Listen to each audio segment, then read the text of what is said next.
Hello नमस्कार दोस्तों। तो 27 मई को एक और धमाकेदार एसएमई आईपीओ ओपन होने जा रहा है विलास ट्रांसकोर लिमिटेड का। तो देखेंगे हम कंपनी के काम के बारे में, उसके बाद देखेंगे आईपीओ डिटेल, कंपनी के फाइनेंशियल कैसे हैं, ग्रे मार्केट में डिमांड कैसी चल रही है, और अंत में बताएंगे अपना व्यू कि इस एसएमई आईपीओ में अप्लाई करना है या उसको अवॉइड करना। तो सबसे पहले देख ले रहे हम कंपनी के काम के बारे में। तो विलास ट्रांसकोर लिमिटेड की स्थापना 2006 में हुई थी और कंपनी पावर डिस्ट्रीब्यूशन कंपोनेंट्स और ट्रांसमिशन कंपोनेंट्स की मैन्युफैक्चरर और सप्लायर कंपनी है। साथ साथ में जो ट्रांसफार्मर के जो छोटे छोटे इक्विपमेंट होते हैं इनका भी कंपनी मैन्युफैक्चर करके इंडिया तथा इंडिया से बाहर एक्सपोर्ट करती है। कंपनी के प्रोडक्ट पोर्टफोलियो में देख लिया जाए तो CRGO laminated core, CRGO core and slit coil शामिल हैं जो कि ट्रांसफार्मर के मैन्युफैक्चर में यूज होते हैं। कंपनी की 2 मैन्युफैक्चरिंग यूनिट हैं और दोनों की दोनों गुजरात में स्थित हैं। जुलाई 2023 तक कंपनी में 250 एम्प्लॉय काम कर रहे थे। तो कंपनी का काम तो आपको समझ में आ गया होगा। चलिए अब देख ले रहे हम आईपीओ की डिटेल के बारे में।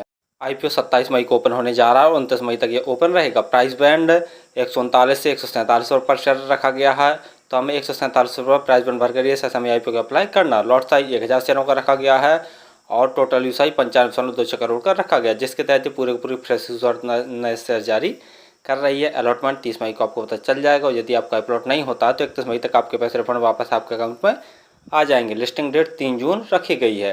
रिजर्वेशन में देख ले रहे तो QIB के लिए 50% का रिजर्वेशन है, रिटेल भाई के लिए 35% का, और जो HNI कैटेगरी में अप्लाई करना चाहते हैं उनके लिए 15% का रिजर्वेशन रखा गया। रिटेल कैटेगरी में यदि आप 1 लॉट अप्लाई करते हैं तो आपको 1,47,000 रुपये खर्च करने पड़ेंगे और रिटेल कैटेगरी में 1 ही लॉट अप्लाई किया जा सकता है मैक्सिमम। यदि HNI कैटेगरी में अप्लाई करना चाहते हैं तो कम से कम 2 लॉट अप्लाई करने पड़ेंगे, जिसके लिए आपको 2,94,000 रुपये खर्च करने पड़ेंगे। आईपीओ आने के पहले जिनकी प्रोमोटर होल्डिंग थी वो 99.97% थी। आईपीओ आने के बाद इनकी प्रोमोटर होल्डिंग 73.01% जैसी बचेगी।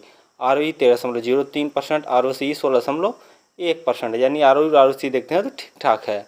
और वहीं PE तो 16.46। PE वाइज भी देख रहे तो थोड़ी सी महंगी वैल्यूएशन पर ये अपने आईपीओ को लेके आए हैं। फाइनेंशियल देख ले, लेकिन फाइनेंशियल देखने से पहले आप हमारे चैनल को सब्सक्राइब कर लेता है कि आपको समय समय पर शेयर मार्केट संबंधी जानकारी, आईपीओ संबंधी जानकारी और एसएमई आईपीओ संबंधी जानकारी मिलती रहे। तो जैसे यहाँ देख रहे हैं ऑल अमाउंट सभी लाख में दिए हुए हैं। कंपनी के एसेट साल दर साल लगातार बढ़ रहे हैं।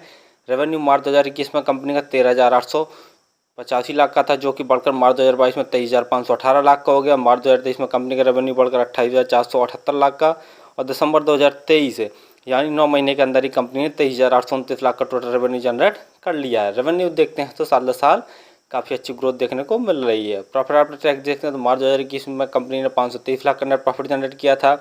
मार्च 2022 में बढ़ गया इनका प्रॉफिट 1,791 लाख का, और मार्च 2023 में कंपनी का प्रॉफिट 2,022 लाख का, और दिसंबर 2023 9 महीने के अंदर ही कंपनी ने 1,679 लाख का टोटल प्रॉफिट जनरेट कर लिया है। यानी प्रॉफिट आफ्टर टैक्स देखते हैं तो इसमें भी काफ़ी अच्छी ग्रोथ देखने को मिल रही है। नेटवर्थ भी बढ़ रही है। रिजर्व कंपनी का मार्च 2021 में 9,729 लाख का था, जो कि बढ़कर दिसंबर 2023 में 13,531 लाख का टोटल रिजर्व कंपनी के पास हो गया। बोरिंग मार्च 2021 में 757 लाख की थी, और अभी दिसंबर 2023 में देख ले रहे हैं तो 499 लाख की कंपनी के ऊपर बोरिंग है। यानी जब भी चाहेगी ये अपने रिजर्व से टोटल बोरिंग को चुटकियों में चुका सकती है company. GMP grey market premium देख ले रहे हैं तो 45 रुपये पर शेयर की ग्रे मार्केट में डिमांड चल रही है और 1,000 शेयरों का 1 लॉट है। तो 45 गुणा 1,000 करके देखते हैं तो 45,000 जैसा प्रॉफिट 1 लॉट में निकल कर आ रहा है। परसेंट वाइज देख लिया जाए तो लगभग 30 से 31% जैसा प्रॉफिट निकल कर आ रहा है। फ्यूचर में हो सकता है कि इसकी GMP में डिमांड और बढ़ जाए।